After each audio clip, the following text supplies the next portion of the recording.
রাজধানীর ভুক্তভোগী সাধারণ মানুষের সেবা নিশ্চিতে কঠোর নির্দেশ দিয়েছেন স্বরাষ্ট্রমন্ত্রী সালাউদ্দিন আহমেদ। শনিবার বিকেলে রাজধানীর তেজগাঁও থানায় হঠাৎ পরিদর্শনে গিয়ে একথা বলেন মন্ত্রী।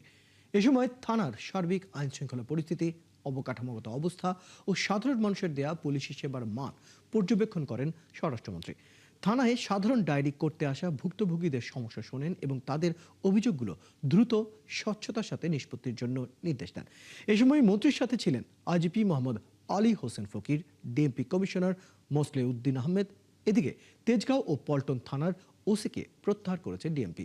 প্রশাসনিক কারণে তাদের প্রত্যাহার করে কেন্দ্রীয় সংরক্ষণ দপ্তর, সদর দপ্তর ও প্রশাসন বিভাগের সংযুক্ত করা হয়। ডিএমপি কমিশনার সই করা এক আদেশে বিষয়টি জানানো হয়েছে।